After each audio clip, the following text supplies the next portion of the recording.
दोस्तों, इंद्रियों को अपने वश में करिए, ध्यान को केंद्रित करिए। मुसीबतें बहुत आएंगी, बस धैर्य रखिए, क्योंकि अगर आप अपने क्रोध पर नियंत्रण नहीं रखेंगे तो एक दिन आपका क्रोध ही आपको दंड देगा। भगवान शिव का नाम नीलकंठ पड़ा क्योंकि उन्होंने विष को अपने कंठ में रोक लिया। उनका यह स्वरूप हमें क्रोध सहने की क्षमता सिखाता है। क्रोध बुद्धि को भ्रमित कर देता है, खुद को ही नहीं बल्कि दूसरों को भी मुसीबत में डाल देता है। क्रोध रूपी विष को अगर खत्म करना है तो धैर्य रखिए। क्रोध आए तो हमेशा मौन रहिए, क्योंकि मुंह से निकले हुए शब्द कभी वापस नहीं आते और अगर चुप गए तो वह नासूर बन जाते हैं। दोस्तों, बातें छोटी हैं पर हैं उपयोगी। अगर इनको प्रयोग में ले आए तो आपको।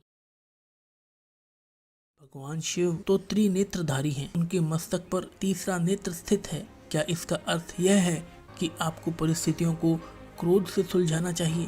भगवान शिव का तीसरा नेत्र दूरगामी सोच को दर्शाता है। हर समय जैसा प्रतीत होता है वैसा वास्तव में नहीं होता। घर हो या दफ्तर, परिस्थिति कैसी भी हो, सिर्फ भारी नेत्रों का प्रयोग ना करें, दूरगामी बने। पहले स्थिति का विश्लेषण करें, फिर अच्छे से सोच विचार कर निर्णय लें। हमेशा दूरगामी परिणामों पर नजर रखें। जीवन में अगर आगे बढ़ना है तो फोकस लॉन्ग टर्म गोल्स पर रखिए। उनको छोटे छोटे शॉर्ट टर्म गोल में विभाजित जरूर करिए, क्योंकि असल लक्ष्य तो दूरगामी लक्ष्य को प्राप्त करना ही है।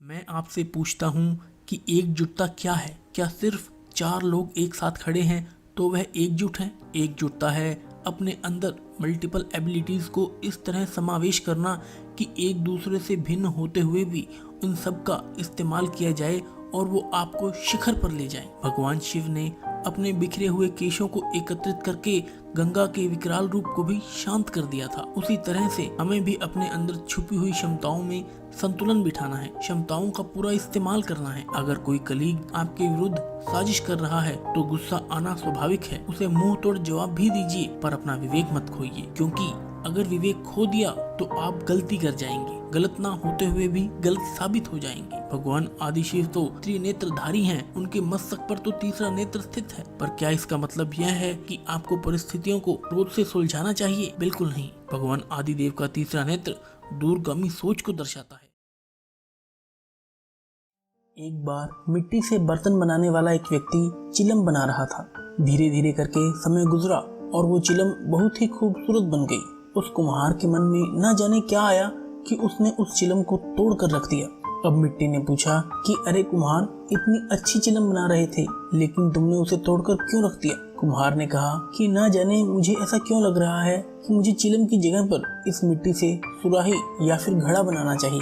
मिट्टी ने कहा, यह तो बहुत ही अच्छी बात है, क्योंकि यदि तुम चिलम बनाते हो तो मैं खुद भी जलती और दूसरों को भी जलाती। अब तुम क्योंकि इससे एक मटका बना रहे हो या फिर सुराही बना रहे हो तो मैं खुद भी शीतल रहूंगी और दूसरों को भी शीतल करूंगी। सोच कर देखिए कि जब हमारे जीवन में हम जब भी क्रोध में होते हैं तो हम खुद भी जलते हैं और दूसरों को भी जलाते हैं, लेकिन जब हम शांत होते हैं, शीतल होते हैं तो हम खुद भी खुश रहते हैं और पूरी दुनिया को भी खुश रखते हैं। एक बार एक मुर्गे ने दूसरे मुर्गे से कहा कि मुझ में तो बहुत ताकत है, मैं बहुत दमदार हूँ, मैं चाहे तो तुम्हें चुटकी में फेंक सकता हूँ। दूसरे मुर्गे ने कहा कि अरे भाई, ऐसी बात नहीं है, मुझ में भी थोड़ा दम है, मैं भी तुम्हें उठाकर फेंक सकता हूँ, इसमें कोई बड़ी बात नहीं है। पहले मुर्गे ने कहा कि चलो मैदान में कूद पड़ो, देखते हैं किसमें है कितना दम, और दोनों मैदान में जाकर लड़ने लगे। पहले मुर्गे ने दूसरे मुर्गे को चित कर दिया और वहां पर उछलने लगा, कूदने लगा, लेकिन इतने में दूर से ही एक बिल्ली ने देखा कि मुर्गा बहुत उछल कूद कर रहा है, बड़ा मोटा ताजा है। वह बिल्ली आई और उस मुर्गे को झपट्टा मारकर वहां से लेकर चली गई। इस बात से आपको क्या समझ में आता है? कभी भी आपको किसी भी चीज पर घमंड नहीं करना चाहिए। आपके पास कितनी भी ताकत हो, कितना भी ज्ञान हो, लेकिन उस ताकत, उस ज्ञान का कभी भी आपको घमंड नहीं करना चाहिए।